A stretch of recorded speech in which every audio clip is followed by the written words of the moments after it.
The recent health crisis due to the Covid-19 virus has caused businesses around the world to come to a virtual standstill. All around the world, companies are being forced into a trial by fire to learn how to adapt to a changing world. There is much uncertainty right now in the economy, but business owners are resilient. Despite the anxiety about the coronavirus, our economy must continue. So how do we adapt to doing business during COVID-19?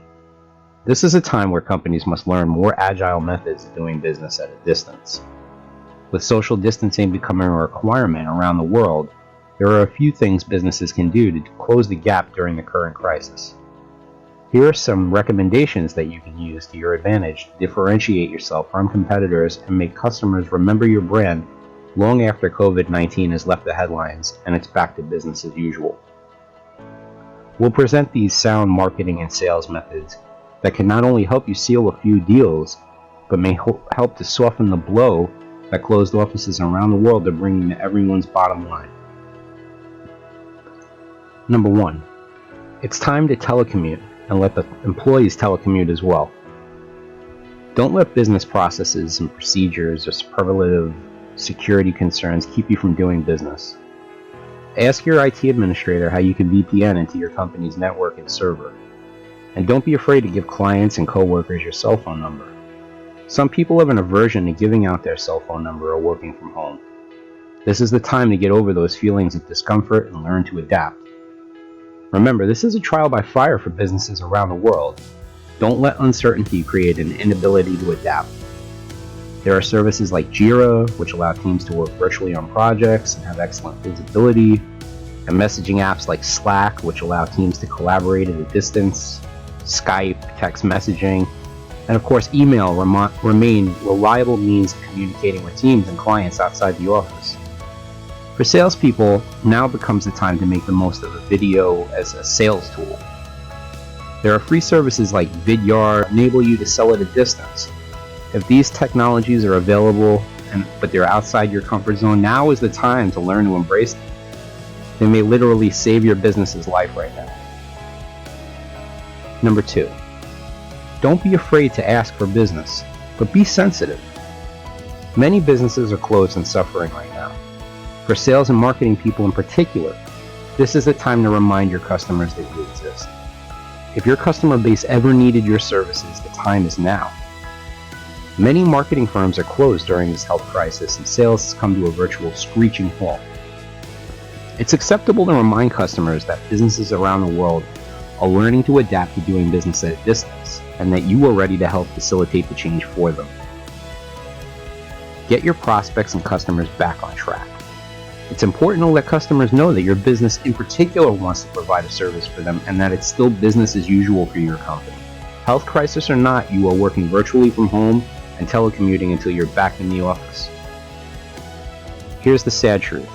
Coronavirus may cause 80% of new businesses and at least 30% of troubled businesses to fail. It's normal and expected that customers aren't going to want to sign a contract for a high-ticket item right now. Situations like this are going to sink a lot of companies, and it's unfortunate, but it's realistically what's going to happen. Not everybody's going to get a bailout. A few of your competitors may actually wind up going out of business because of the coronavirus. These businesses' inability to stay in front of customers and prospects during this time, unwillingness to adapt to working virtually, and fear of continuing operations at the current business climate are going to paralyze many to the point where they may never recover.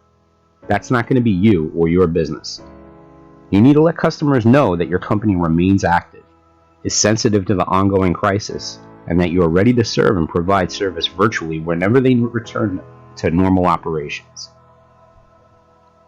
Stay top of mind when there's no business to be had. That's number 3. It's companies that are agile enough to persevere during this trialing ordeal that are going to emerge victorious. Now is not the time to put the brakes on marketing. In fact, quite the opposite. It's the time to stay top of mind with consumers and remind them that your company is going to thrive and provide service no matter what. There are more eyeballs at home right now in front of the TV than in the last 30 years. Advertisers have not missed this fact, and ad sales for TV and digital advertising have surged forward despite what Wall Street's doing. Now is the time to double down on marketing initiatives and remind prospects that you remain committed to providing service through adversity. You may actually see some unexpected sales as a result of competitors not being able to provide service during the current conditions. Top of mind advertising is everything right now. No bad can come from top of mind advertising like email marketing or display marketing. Social media advertising can help your company run brand related campaigns and top of mind advertisements. These dividends are going to pay off when COVID-19 crisis is abated. The scale and ramifications that this virus has had on business and the economy is unprecedented and has become a worldwide crisis for all to address. How your business responds and adapts right now is critical to your survival. These simple, logical, common sense approaches will hopefully help you persevere. Lou Holtz said something really important that fits this whole conversation. He said, "Show me someone who has done something worthwhile, and I'll show you someone who has overcome adversity." Let how your business overcome this adversity be your finest hour.